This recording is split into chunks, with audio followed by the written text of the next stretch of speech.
Sesaat lagi Anda akan mendengarkan program Renungan Sahabat Seperjalanan bersama Pendeta Wendy Pratama. Selamat mendengarkan.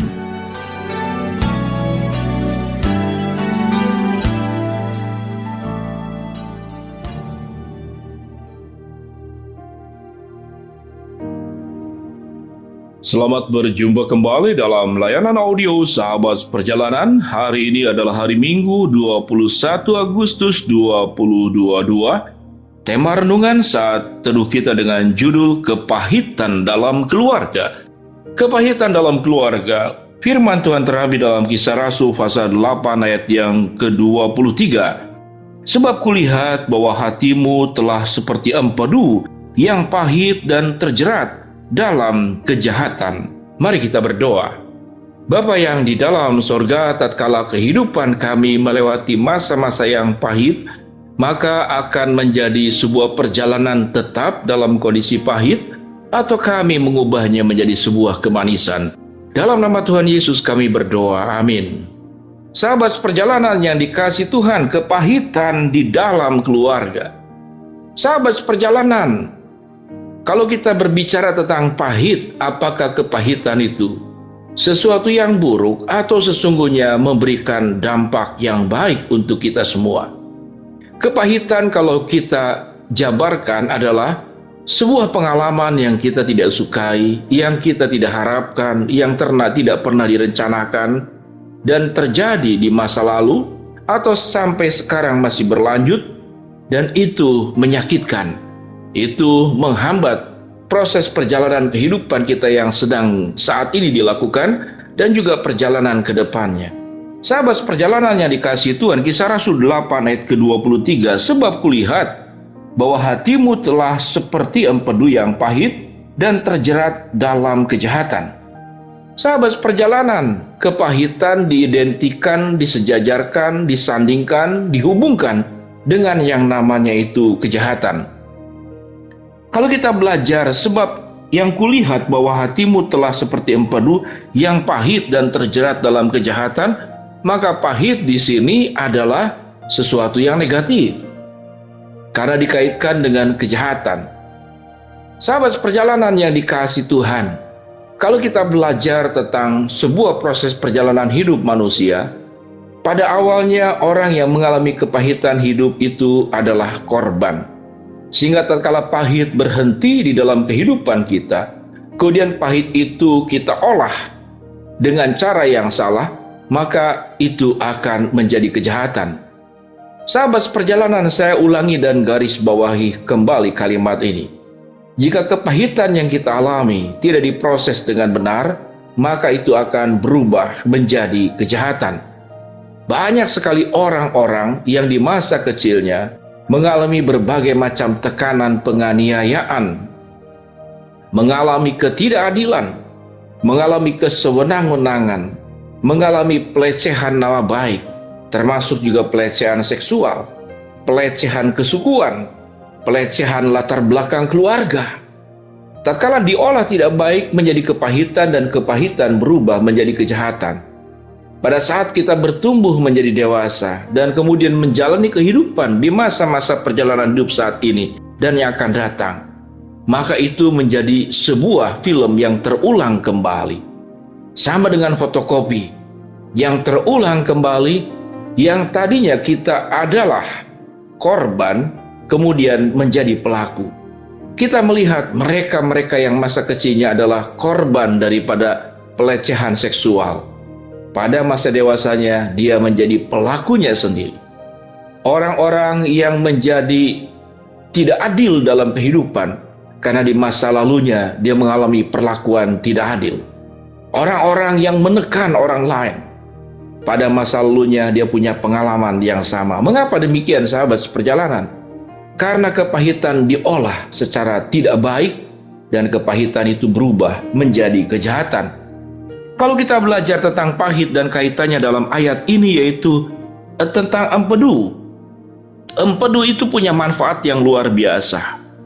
Cairan yang bersifat basah, yang pahit, berwarna hijau kekuningan, mengandung pigmen bilirubin dan urobilin, yang disekresikan oleh hepatitis hati. Cairan ini berperan penting dalam proses pencernaan makanan dan sekresi.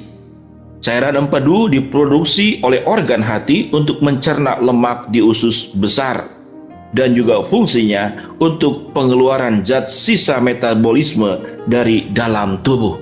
Sahabat seperjalanan, uraian tentang yang pahit empedu ini adalah sesuatu yang sangat luar biasa. Kalau kita bicara tentang lemak dibersihkan oleh sabun cuci, maka lemak itu diurai di dalam tubuh oleh cairan empedu yang ada di usus besar. Dengan demikian, sebuah pengalaman pahit sewaktu diproses dengan baik, maka itu akan menjadi kebaikan untuk kita, sama dengan fungsi empedu yang cairannya pahit itu berubah bukan menjadi kejahatan namun menjadi kebaikan. Orang-orang yang mengalami kepahitan lalu membawa kepahitan itu ke dalam Tuhan, ke dalam sujud dan doanya kepada Tuhan. Aku sudah mengalami semuanya ini. Lalu kemudian mengalami pemulihan di dalam kasih setia Tuhan.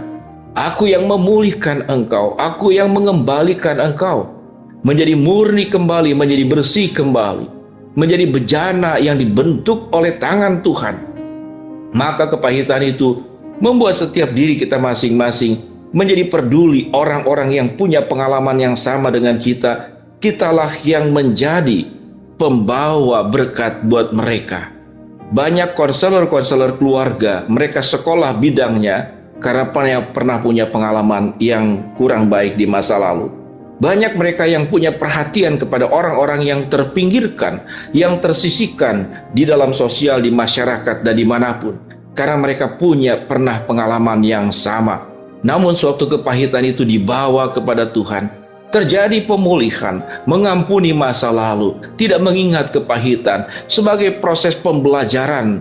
Pernah punya pengalaman yang sedemikian luar biasa sehingga empati kita, kepedulian kita merasakan orang-orang yang berada di posisi yang sama yang pernah kita alami juga. Kita tahu dengan jelas bagaimana proses pemulihan.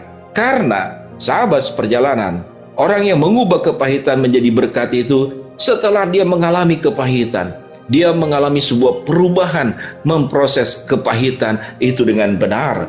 Namun tatkala kepahitan berhenti pada titik kepahitan saja, maka yang terjadi adalah itu menjadi sumber kejahatan-kejahatan yang dia lakukan di kemudian hari. Sahabat seperjalanan yang dikasihi Tuhan, apa pengalaman pahit yang engkau alami? Sikap apa, proses seperti apa yang akan diambil? Pilihan ada di tangan sahabat seperjalanan.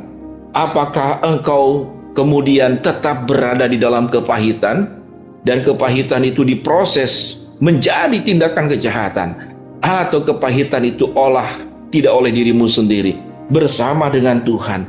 Tuhan memulihkan engkau, Tuhan menyembuhkan engkau, Tuhan memberikan hati untuk mengampuni kepada orang-orang yang melukai kehidupanmu sepanjang kehidupanmu di masa lalu. Dan engkau diubah menjadi bejana di dalam tangan Allah untuk memberkati orang-orang yang punya pengalaman yang sama. Khususnya di dalam keluarga. Biarlah keluargamu dipulihkan oleh Tuhan karena engkau memprosesnya bersama dengan Tuhan. Mari kita berdoa. Bapa yang di dalam surga, hamba mau berdoa buat kepahitan yang terjadi di dalam keluarga, kepahitan yang terjadi dalam kehidupan kami. Kami memproses bersama dengan Allah, dan kami tidak hidup dalam kepahitan yang membawa kepada kejahatan, namun kepahitan yang memulihkan dan membawa kami menjadi alat dan pembawa berkat untuk orang banyak. Hamba-Mu berdoa buat sahabat seperjalanan yang sakit, Tuhan jamah sembuhkan. Sahabat seperjalanan yang sedang menghadapi masalah dan kesulitan, Tuhan bukakan jalan. Sahabat seperjalanan yang sedang berdoa memohon sesuatu kepada Tuhan, Tuhan akan kabulkan sesuai dengan waktu, rencana, dan kehendak-Mu. Di dalam nama Tuhan Yesus kami berdoa, amin. Shalom sahabat seperjalanan, proses kepahitan sehingga engkau bisa menjadi pembawa berkat, bukan hidup dalam kepahitan yang membawa kejahatan, amin.